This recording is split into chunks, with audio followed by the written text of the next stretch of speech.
Alors bonjour tout le monde, mon nom est Simon Vivier, je suis professeur à l'école de counseling et d'orientation de l'Université Laval et vice-président du SPUL. Je suis accompagné aujourd'hui de Jean Ruel, qui est professeur en génie mécanique et également vice-président du SPUL. On vous a préparé aujourd'hui une capsule vidéo où on parle de budget. On a été nombreuses durant la grève à s'intéresser, à être étonnés en fait, à certains aspects liés au budget de l'Université Laval, notamment parce que on s'est fait opposer par la haute administration durant la négociation l'incapacité de payer pour nos demandes syndicales, alors que notre comité d'experts a découvert que l'Université Laval fait des surplus d'année en année, des excédents qui sont récurrents. Et donc, on a voulu mieux comprendre ce qui se passait avec les budgets de l'Université Laval. Donc, on a mandaté, pour justement mieux comprendre comment les choix sont faits à l'Université Laval, les choix budgétaires sont faits, on a mandaté le vice-président Ruel pour examiner le budget qui a été déposé au mois d'avril dernier. Donc, Jean, peux-tu exposer à nos collègues qu'est-ce que tu as découvert dans le budget que tu as examiné d'un couvert à l'autre? Bon, le budget du fonds de fonctionnement, qui est le fonds principal qui permet de réaliser la mission de l'université, est de 855 millions de dollars pour l'année 2023-2024. OK. Donc, cet argent-là est dépensé comment? Il y a premièrement un 302 millions qui est mis de côté pour ce qui est appelé des choix institutionnels. Okay. Ce sont des choix qui sont faits par l'administration pour des projets spéciaux. On va en parler un petit peu plus en détail tantôt. Donc, de ces 855 millions, quand on retire les choix institutionnels... Quand on retire le tiers du budget, on s'entend? Le tiers du budget, un peu tout à plus. fait. Ouais. Excuse-moi de t'interrompre, mais il faut le dire quand même. Il reste 553 millions. Et là, il y a une partie de ce budget-là qui sert à financer les budgets de base des vice-rectorats et des services, okay, comme la sécurité, le service des immeubles, la DTI. Ouais.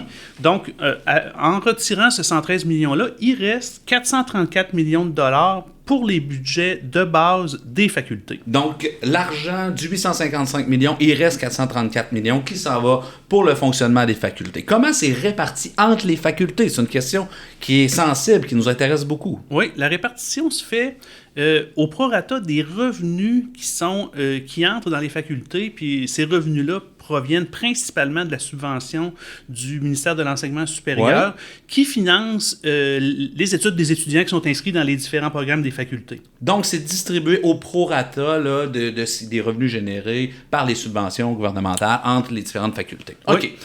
On revient donc en arrière un petit peu sur les 302 millions qui sont ponctionnés par l'université pour les choix institutionnels. C'est en dehors des budgets de base, autant des services que des facultés, là, mais vraiment les choix institutionnels. Peux-tu nous dire comment ça se décline, ces 302 millions-là? Bon, ce sont des choix qui sont faits par la haute administration. Dans ces 300 millions, il y a 118 millions qui sont distribués sous forme d'enveloppes ciblées dans les vice-rectorats et les services, en plus de leur budget de base. OK.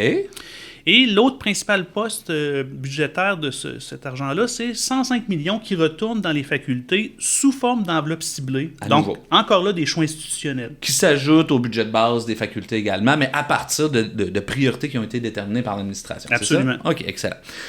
Finalement, on a reçu là, au mois de juin un 14,7 millions du ministère de l'Enseignement supérieur. Donc, tu as cherché à savoir où est allé finalement cet argent-là, n'est-ce pas? Oui.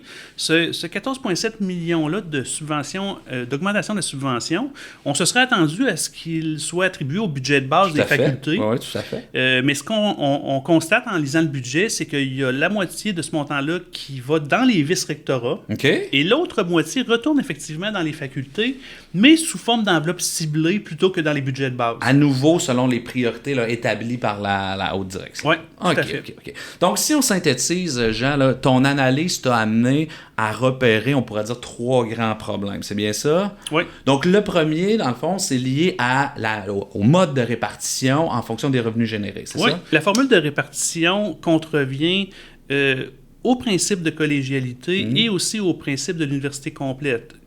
Contrevient à la collégialité parce que c'est une formule qui a été établie par un comité de la haute administration.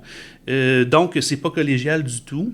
Et aussi, la question de l'université complète, bien, on remarque que des facultés qui ont moins d'inscriptions, moins d'étudiants, ont des budgets qui sont beaucoup en dessous des autres facultés et ça ne favorise pas leur développement et même leur survie.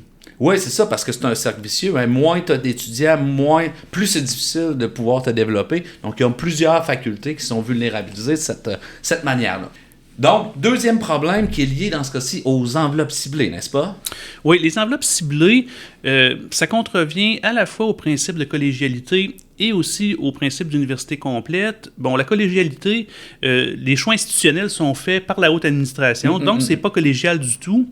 Et l'université complète, c'est que les enveloppes ciblées que reçoivent les facultés, quand on compare les budgets, on constate que les facultés qui étaient défavorisées au niveau des budgets de base le sont aussi généralement en fonction des enveloppes ciblées, alors qu'on aurait pu penser que les enveloppes ciblées auraient servi à corriger justement cette situation. Oui, tout à fait.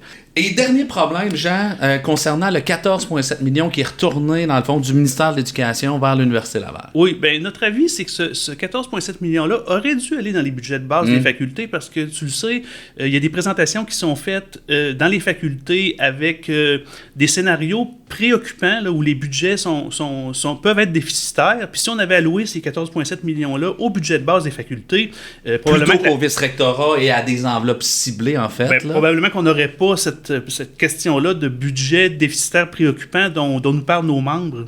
Effectivement. Merci, Jean, pour tout le travail que tu as fait pour analyser le budget d'un couvert à l'autre. C'était fort éclairant. J'espère que ça vous a aidé, vous aussi, à voir plus clair à travers les choix institutionnels qui sont faits dans la répartition budgétaire. On va continuer, évidemment, de notre côté, au comité exécutif, au conseil syndical, à revenir, à faire respecter, s'assurer que soient respectés les principes d'université complète et de collégialité, notamment. Et on va aussi continuer à vous informer sur les aspects budgétaires de l'Université Laval de manière à ce que vous soyez en mesure de prendre des décisions, de délibérer collectivement et sur des choix à faire à l'intérieur des facultés, à l'intérieur des départements, de manière éclairée par rapport à l'ensemble du portrait budgétaire de l'Université Laval. Donc, merci pour votre écoute et au plaisir.